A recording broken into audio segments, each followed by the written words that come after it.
Hi everybody, Ian Bremmer here, and a quick take to kick off your week. A lot more information about where the Trump administration is going in terms of the appointees that they're making, and also the responses that we see from leaders around the world. Maybe focus a little on the global, because, I mean, if you think that Republicans who privately don't really like Trump are publicly all lining up and saying this is God's gift, you've seen nothing compared to what you're going to see from allies of the United States all over the world, who know that they get crosswise with the president-elect at their own peril. He is a lot more powerful, and his country is a lot more powerful than their own. We've already seen that with Prime Minister Netanyahu in Israel saying that an upcoming Lebanon ceasefire would be a gift to the president-elect. We've seen Zelenskyy in Ukraine saying, you know, great meetings, great phone calls. Of course, the war is going to be over faster with the policies of the incoming president-elect. We're seeing all sorts of outreach from individual European leaders, Asian leaders saying, you know, we can't wait to find a way to work with this guy. Congratulations. Please don't tariff us. Please don't cause any problems for our country. So I do think we're going to see a lot of wins in the near term from countries all around the world, because the alternative is problematic. And when you look at, you know, the G7, the G20, NATO, it is different from last time around in a few ways.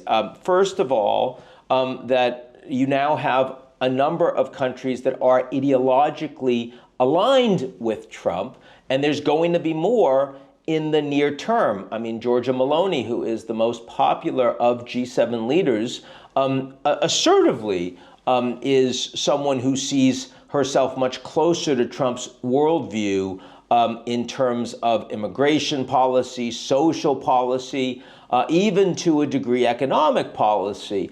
And that is going to make him feel much more comfortable when he's sitting at those summits. That wasn't the case first G7 summit he attended last time around. Canada is still Justin Trudeau, but won't be for long. And soon Canada's going to be Pierre Poilievre, who runs the Conservative Party and is absolutely much more aligned with Trump and be a very close friend of the U.S. president-elect when he becomes Prime Minister of Canada. Of course, you've got the Gulf states on board with Trump. You've got the Israelis much more aligned with him than otherwise. The South Korean leader, President Yoon, a conservative, taken up golf again so that he'll be able to play with Trump effectively, and wants to be, you know, sort of the new Shinzo Abe from Asia in terms of being able to maintain stable relations. That's one reason. A second reason is that there's a lot more at stake.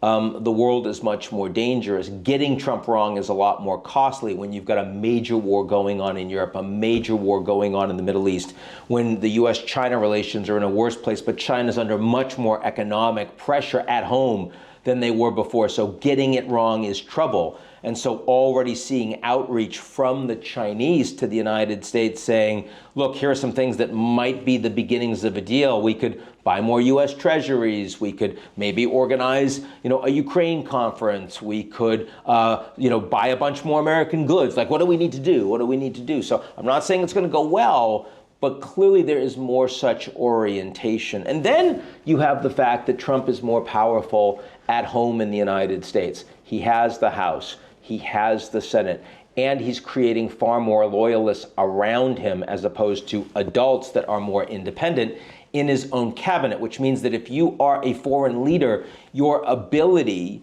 to work around Trump with other parts of the U.S. political firmament is very constrained. And all of that implies that whatever it is that Trump decides he wants to do going forward is going to be what other leaders are going to have to engage with and align with. There are big problems from a Trump administration coming in. He's not interested in multilateralism. He doesn't want a strong European Union. He's prepared to end the Russia-Ukraine war even at terms that are problematic for the Ukrainians.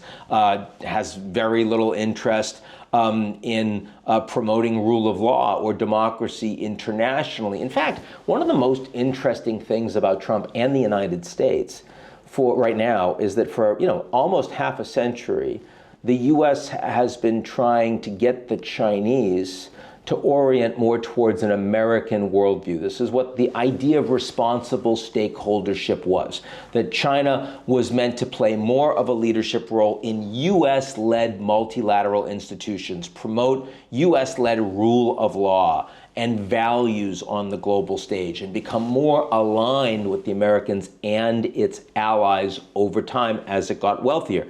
Turns out China hasn't done that, but America has. The United States is becoming more like China on the global stage, much more transactional in their foreign policy, indifferent to the values of other countries or the political systems and economic system of other countries on the global stage.